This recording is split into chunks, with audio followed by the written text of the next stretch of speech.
Welcome to my YouTube channel world literature. हम critical theory को discuss कर रहे हैं। हमने क्रिटिकल थ्योरी के बहुत सारे लेक्चर्स को कवर कर लिए, तो आप अगर आपने मेरी पिछली वीडियोस को नहीं देखा तो उनको पहले जाकर देखें, ताकि आपको क्रिटिकल थ्योरी का ओरिजिन समझ आए, फ्रैंकफर्ट स्कूल क्या है उसकी समझ आए, और जिसके मेजर फिलोसफर्स हैं उनके कॉन्सेप्ट्स क्या हैं उनकी भी समझ आए। आज का जो टॉपिक है वो है क्रिटिकल रेस थ्योरी। मीन्स के क्रिटिकल थ्योरी जो कि हम लोग पढ़ चुके हैं कि वो सोसाइटी के लिए थी एज अ होल चेंज के लिए। और क्रिटिकल रेस थ्योरी, अब रेस से मीन्स के marginalisation of people on the basis of their colour. Means के कोई ब्लैक है तो वो इंफीरियर है, कोई वाइट है तो वो सुपीरियर है। लोगों को उनके स्किन की वजह से मार्जिनलाइज किया जाता है, उनको उनकी स्किन के कलर की वजह से उनको जज किया जाता है। सो हम आज की थ्योरी को नेक्स्ट डिस्कस करते हैं। फर्स्ट ऑफ ऑल जो क्रिटिकल थ्योरी है ये दी किसने थी? ये स्कॉलर्स थे जो सिविल राइट्स के, उन्होंने स्टार्ट की थी ये अपने 1960s के अंदर। और जो एक्टिविस्ट थे उस टाइम के, जिन लोगों ने देखा कि लोगों को मार्जिनलाइज किया जाता है on the basis of their colour, on the basis of their status. So उस तब उनको इनके बेसिक राइट्स नहीं मिल रहे थे, तो उसके लिए जो है ये क्रिटिकल रेस थ्योरी डिवेल्प हुई थी। उसके बाद ये जो है क्रिटिकल थ्योरी इस बात को भी डिस्कस करती है कि जो कॉन्सेप्शन बन जाते हैं through media, through political movement, through social, जितने भी सोशल कॉन्सेप्शन बनते हैं, उसकी वजह से फिर जो वो रेस की जो रेसिज्म जो सोसाइटी के अंदर मर्ज होता है, तो क्रिटिकल रेस थ्योरी उस चीज़ को भी ये डिस्कस करती है। उसके बाद अगर हम देखें, the word critical in the name is an academic reference to critical thinking, critical theory, and scholarly criticism rather than criticizing or blaming people. तो critical theory लोगों को किसी को ब्लेम करने का नाम नहीं है, ना ही किसी को क्रिटिसाइज करना है, बल्कि क्रिटिकल थ्योरी जो है ये क्रिटिकल थिंकिंग है, जिसके थ्रू जो है वो सोसाइटी के अंदर जो इनजस्टिस हो रहा है उसको पॉइंट आउट किया जाता है, सोसाइटी के अंदर जो मार्जिनाइजेशन हो रही है उसको पॉइंट आउट किया जाता है। क्रिटिकल जो रेस थ्योरी है 1960s के अंदर यूनाइटेड स्टेट्स में ये शुरू हुई थी, जब सिविल राइट्स मूवमेंट्स जो है वो ख़त्म हो चुके थे। लाइक लोगों के जो सिविल जो राइट्स थे उनको मिल ही नहीं रहे थे। इन लाइक जब कोल्ड वार्स हुई तो उसके बाद कई जो सेशन था सारा, उस वक्त जो है लोग अपने बेसिक राइट से भी महरूम हो गए। तो उसके तब जो है ना ये जो क्रिटिकल रेस थ्योरी आई थी, उसने एक थ्योरी डेवलप की कि लोगों को उनके राइट्स जो हैं वो मिलने चाहिए।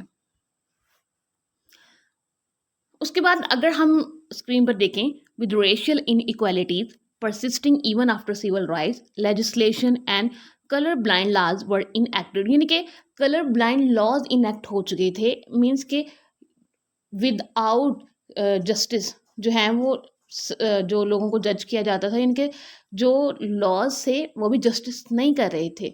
मीन्स के जो वाइट्स थे उनके हक में ज़्यादा फैसले हो रहे थे, और जो ब्लैक थे वो अपने राइट से महरूम थे। तो ये 1970s और 1980s की बात है, जब ये सिविल राइट्स नहीं इनके बिल्कुल ख़त्म हो चुके थे और लोगों को उनके जो बेसिक राइट्स है वो मिल ही नहीं रहे थे। आइडेंटिटी जो होता है वो सबसे बड़ा बेसिक राइट होता है, वो भी इनको नहीं मिल रहा था, उनको मार्जिनलाइज किया जा रहा था। उसके बाद अगर हम देखें, begin reworking and expanding critical legal studies theories on class, economic structure, and the law to examine the role of US law in perpetuating racism। तो उसके बाद ना क्रिटिकल लीगल स्टडीज बनी।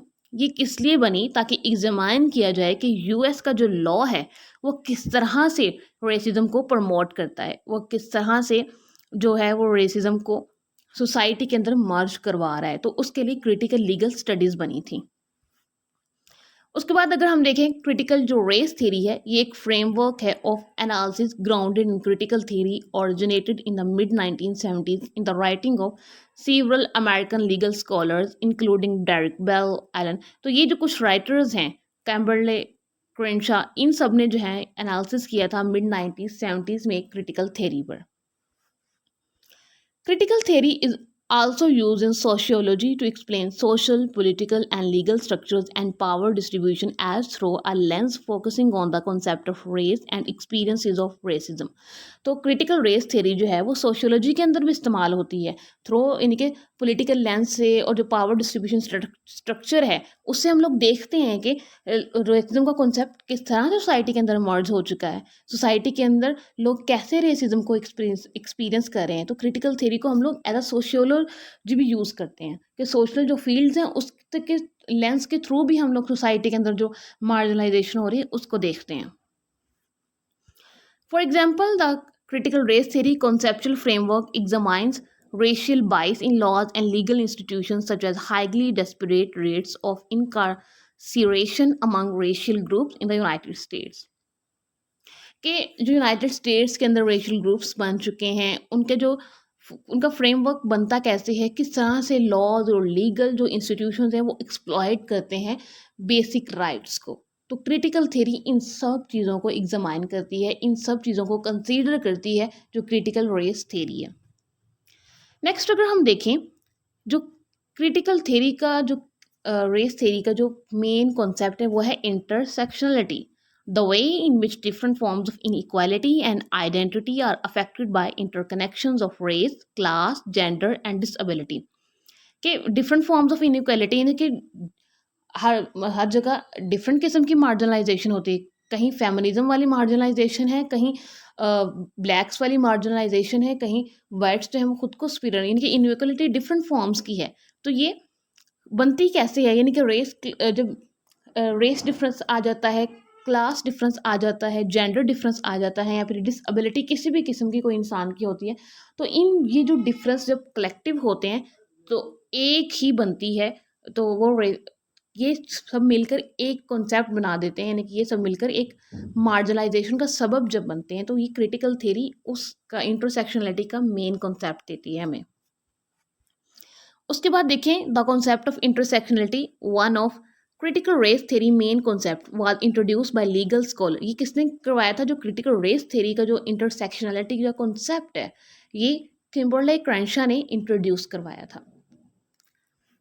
उसके बाद जो हम देखें, critical race theory scholars argue that the social and legal construction of race advances the interest of white people, कि जो whites हैं वही मेन रीज़न है मार्जिनलाइजेशन का, वही खुद को सुपीरियर कहते हैं, और जो ब्लैक्स हैं उनको इन्फीरियर समझा जाता है, उनको किसी भी फील्ड के अंदर इन्फीरियर समझा जाता है। उन्हें अगर प्रोफेशनल फील्ड्स में देखें तो उन्हें जो मौके हैं जॉब के, एजुकेशन के कम दिए जाते हैं बिकॉज ऑफ मार्जिनलाइजेशन।